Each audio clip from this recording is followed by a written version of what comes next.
शाम 5 बजे की हर बड़ी खबर देख रहा है इंडिया मेरे साथ। नमस्कार, आप सभी के साथ मैं हूं मलिका मल्होत्रा और आइए अब आपको महायुद्ध से जुड़ी हर बड़ी खबर और ताजा अपडेट बताते हैं। ईरान के साथ इजराइल अमेरिका युद्ध का आज 11वां दिन है, लेकिन मिडिल ईस्ट की जमीन बारूदी प्रहार से अभी भी दहक रही है और जिस तरह से ईरान ने अब सबसे बड़ी और चौंकाने वाली धमकी दे डाली है, उसने अमेरिका इजराइल से लेकर समूची दुनिया को चिंता में डाल दिया है। ईरान ने अमेरिका के उस दावे पर हमला किया जिसमें डोनाल्ड ट्रंप ने ईरान की सेना के खत्म हो जाने का करीब करीब दावा किया था, लेकिन मुस्तफा खामेनेई के सुप्रीम लीडर बनने के बाद ईरान ने अब कहा है कि अगर ईरान से पंगा लेना बंद करो वरना 10 साल तक युद्ध नहीं रुकेगा।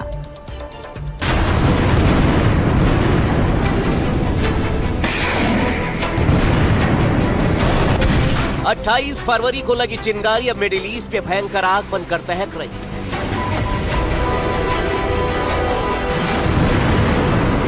ईरान से लेकर इजराइल और अमेरिका के बेस वाले खाड़ी देश सब सुलग रहे हैं, बारूद से अभी भी धधक रहे हैं।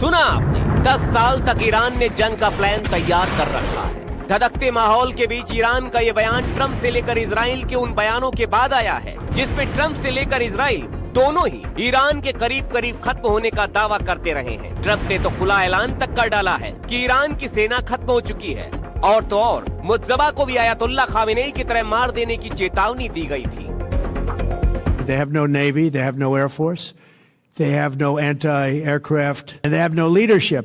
It's all gone. We could call it a tremendous success right now as we leave here. I could call it, or we could go further, and we're going to go further. But the big risk on that war has been over for 3 days. We wiped them out in the first 2 days. America की तरह Israel भी Iran को लगातार धमका रहा है। हम इस शासन के नेतृत्व को निशाना बनाना जारी रखेंगे और इसकी परमाणु तथा बैलिस्टिक मिसाइल क्षमताओं को ध्वस्त कर देंगे। जैसे जैसे ये तंत्र कमजोर होगा, आप ईरान के लोग अपने अधिकारों के साथ अपने भविष्य को आकार देने का अवसर पाएंगे। ईरान पर अमेरिका और इजराइल के ऐसे बयानों के बीच ईरान के IRGC के बयान से एक हाथ आगे बढ़कर ईरान के उप विदेश मंत्री ने कहा है कि युद्ध अमेरिका और इजराइल ने शुरू किया था, लेकिन अब खत्म कैसे होगा वो हम तय करेंगे।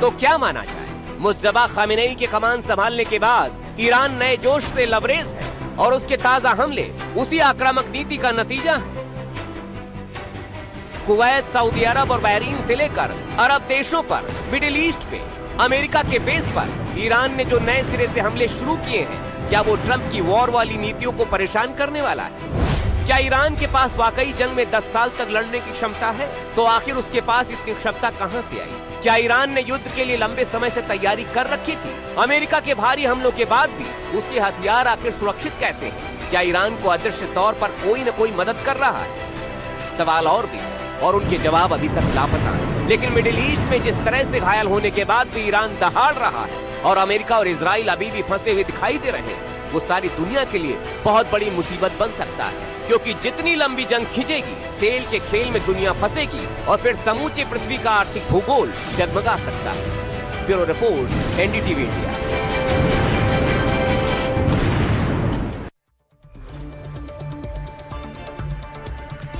और युद्ध में फिलहाल एक सवाल और उठ रहा है कि क्या ईरान पर हमला करके फंस गए हैं अमेरिका के राष्ट्रपति डोनाल्ड ट्रंप। ये सवाल इसलिए क्योंकि वो पहले दावा कर रहे थे कि ये युद्ध ज्यादा नहीं चलेगा, ईरान और वहां की सत्ता कैसी हो इसकी भी बातें वो कर रहे थे, लेकिन ईरान के पलटवार ने हालात ही बदल दिए हैं। मिडिल ईस्ट में अमेरिकी सैनिक मारे गए हैं, उसके सैन्य अड्डों पर ईरानी ड्रोन और मिसाइलें गिर रही हैं। अमेरिका के साथ ही इजराइल पर ताबड़तोड़ हमले कर रहे हैं।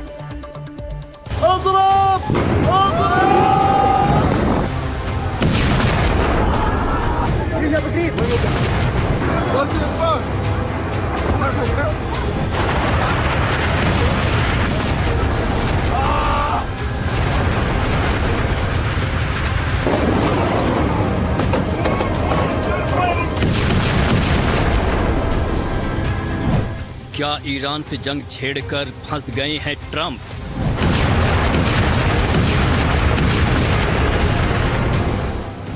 क्या ईरान पर हमला करना अमेरिका को पड़ गया भारी?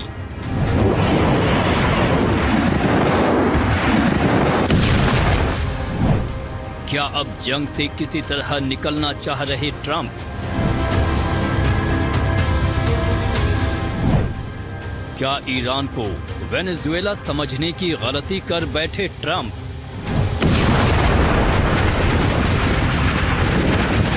अमेरिका के राष्ट्रपति डोनाल्ड ट्रंप पिछले साल तक कहते रहे कि उन्हें शांति के लिए नोबेल पुरस्कार मिलना चाहिए।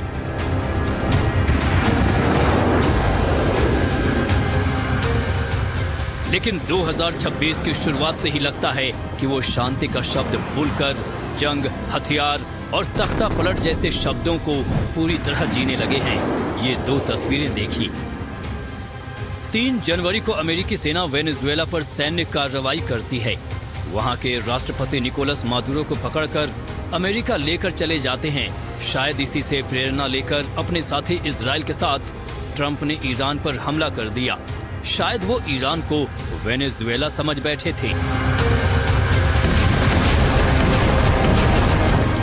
पहले ही दिन ईरान के सुप्रीम लीडर, उनके परिवार के सदस्य और ईरान के करीब 40 अधिकारियों की मौत हो जाती है।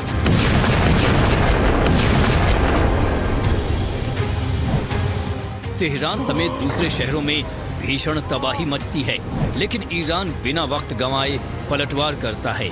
मिडिल ईस्ट में अमेरिकी सैन्य ठिकानों से लेकर इजराइल तक उसके ड्रोन और मिसाइलें तबाही बरसाने लगती हैं।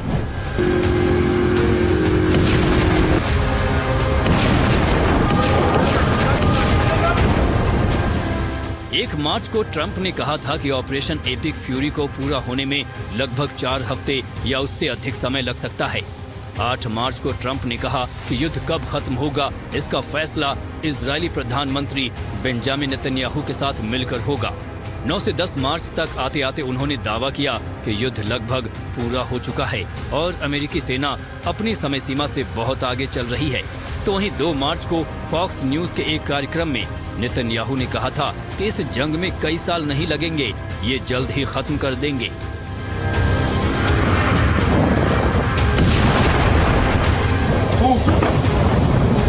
लेकिन जंग कुछ दिनों में जीतने का सपना देखने वाले ट्रंप और नेतन्याहू शायद ईरान की ताकत को कम समझ बैठे थे।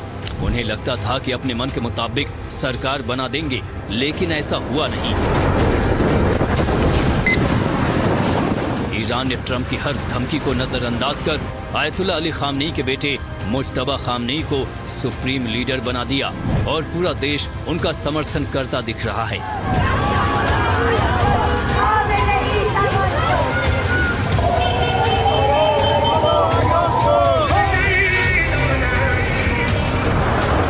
ईरान की सेना कई मोर्चों पर एक साथ हमला कर रही है। अमेरिका और इजराइल को उसी की भाषा में जवाब दिया जा रहा है, हथियारों से भी और बयानों से भी।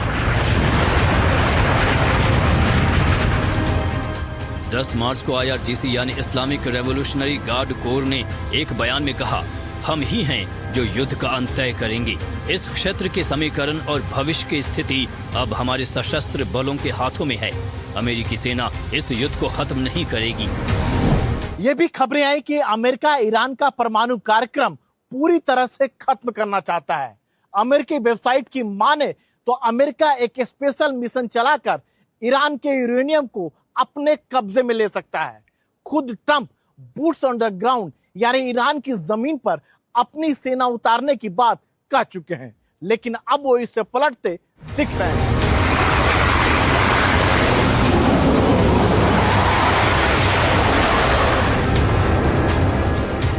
ट्रंप के दावे जमीनी हालात से अलग दिखते हैं।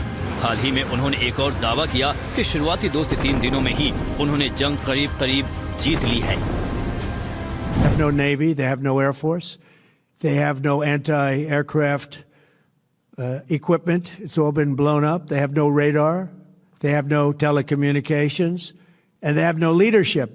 It's all gone.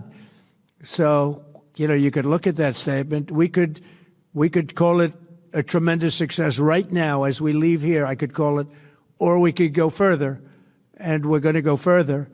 But the big risk on that war has been over for 3 days. We wiped them out in the first 2 days. लेकिन ट्रंप की बयानबाजी जमीनी हकीकत से दूर लगती है। जिस ईरान को पूरी तरह नेस्त नाबूद करने का इरादा था, उससे जंग के शुरुआती 10 दिनों में अमेरिका का खासा नुकसान हुआ है। थिंक टैंक CSIS और अन्य विश्लेषकों के मुताबिक इस युद्ध पर अमेरिकी का खर्च $890 मिलियन से $1 बिलियन हर दिन का है। ये रुपए में करीब 8,000 करोड़ रोजाना है। शुरुआती 100 घंटों यानी करीब 4 दिनों में ही लागत $3.7 बिलियन यानी करीब 34,000 करोड़ तक पहुंच गई।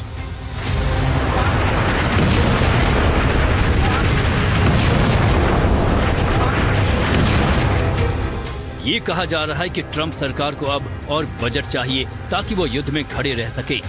जानकारी के मुताबिक पेंटागन ने करीब $50 अरब के पूरक बजट का अनुरोध किया है ताकि युद्ध के पहले हफ्ते में इस्तेमाल की गई मिसाइलों, इंटरसेप्टरों के साथ साथ अब तक बर्बाद या खराब हो चुके दूसरे उपकरणों को बदला जा सके जो कि ईरानी ड्रोन्स और मिसाइल हमलों में बर्बाद हुए हैं।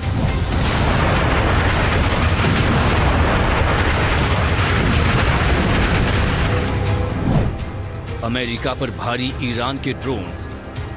ईरान के पास ताकतवर वायुसेना नहीं है, नहीं उनके नौसेना में दमखम बचा हुआ है। उसकी जगह ईरान ने ड्रोन्स और मिसाइल की सेना उतार दी है जो हजारों किलोमीटर दूर टारगेट पर गिर रहे हैं और चारों तरफ तबाही मचा रहे हैं। कुवैत के अल उदैद बेस पर तो ईरानी ड्रोन्स ने तबाही मचा दी है।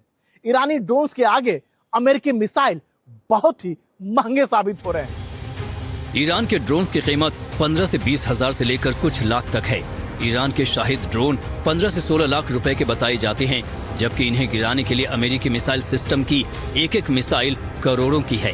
पैट्रियट की एक मिसाइल 30 से 35 करोड़, जबकि थार की एक मिसाइल तो 100 करोड़ से भी ज्यादा की होती है।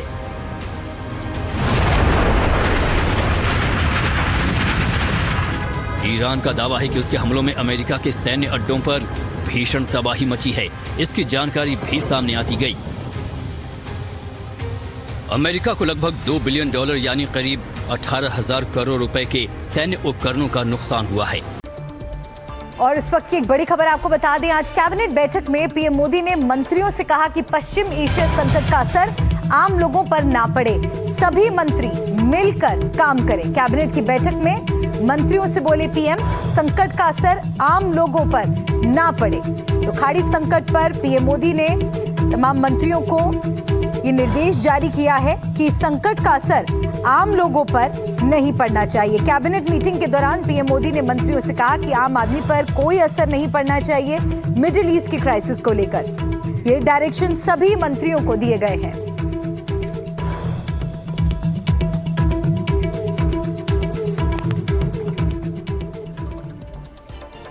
और अब बात ट्रंप की करते हैं। क्या ट्रंप को इस बात में मजा आ रहा है कि युद्ध में लोग मर रहे हैं? ये सवाल इसलिए कि एक सवाल के जवाब में उन्होंने बताया कि ईरान के जहाज को डुबाने में ज्यादा मजा आता है। ईरान के जहाज आइरिस डेना पर हिंद महासागर में हुए हमले को लेकर अमेरिका के राष्ट्रपति ट्रंप की पहली प्रतिक्रिया सामने आई है।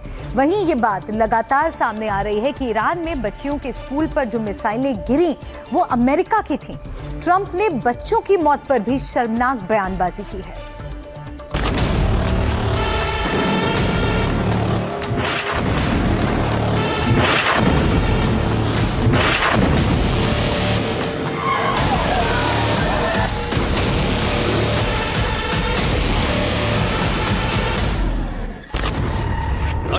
फरवरी को ईरान पर भीषण हमले होते हैं। इनमें मिनाब में एक स्कूल पर मिसाइलें गिरती हैं।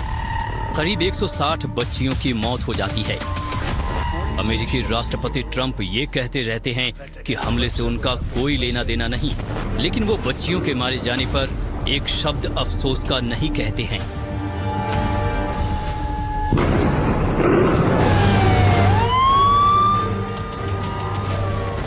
चार मार्च को हिंद महासागर में अमेरिकी नौसेना ने ईरान के एक युद्धपोत IRIS डेना को डुबो दिया। ये हमला श्रीलंका के तट के पास अंतर्राष्ट्रीय जल क्षेत्र में हुआ। एक अमेरिकी पनडुब्बी ने टॉर्पीडो मारकर इस जहाज को डुबोया। इसमें 80 से ज्यादा नाविकों की मौत हो गई, कुछ घायल हो गए। लेकिन सबसे बड़ी बात ये कि ये जहाज जंग में शामिल नहीं था। ये युद्धपोत भारत के विशाखापत्तनम में आयोजित बहुपक्षीय नौसैनिक अभ्यास मिलान 2026 में भाग लेकर वापस ईरान लौट रहा था। इस पर जंग में इस्तेमाल होने वाले हथियार भी नहीं थे। ट्रंप का जवाब आता है कि सेना का कहना है कि युद्धपोतों को डुबोने में मजा आता है।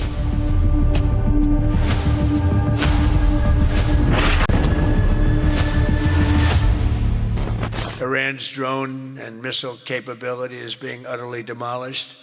The Navy is gone. It's all lying at the bottom of the ocean. 46 ships. Can you believe it? In fact, I got a little upset with our people. I said, what quality of ship? Excellent, sir. Top of the line. I said, why did we just capture the ship? We could have used it. Why did we sink them? They said, it's more fun to sink them. I said,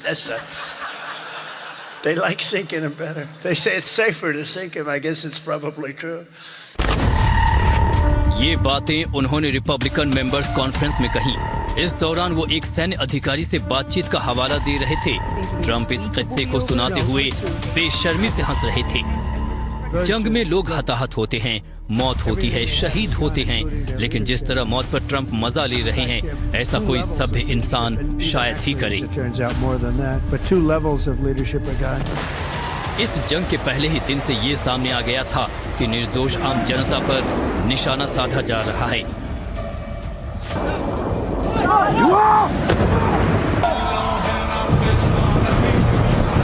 इसकी सबसे बड़ी तस्वीर थी मिनाब का ये school, जहां missile गिरती है और करीब 160 छोटी बच्चियों की मौत हो जाती है।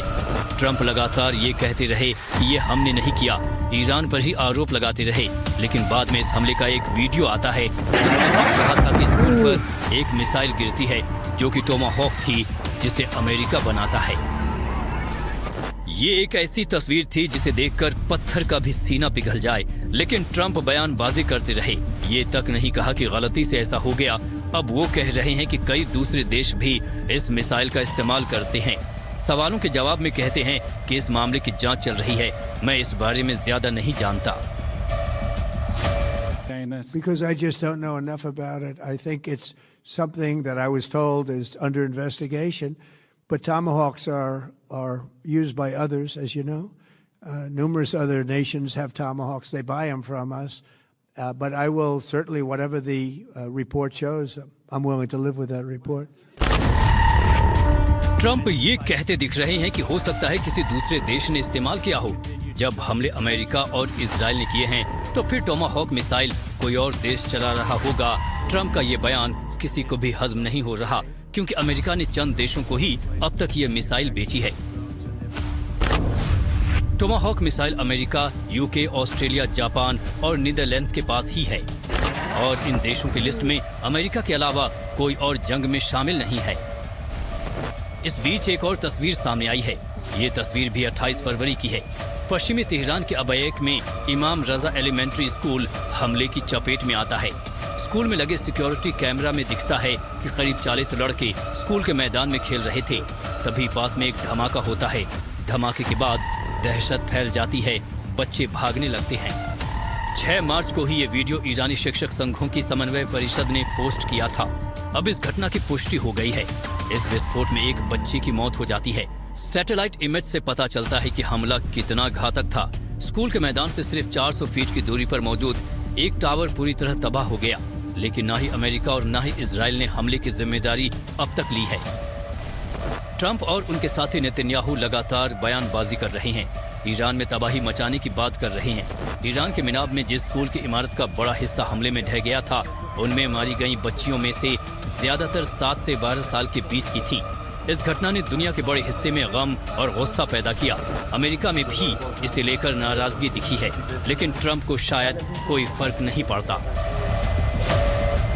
Bureau report, NDTV India.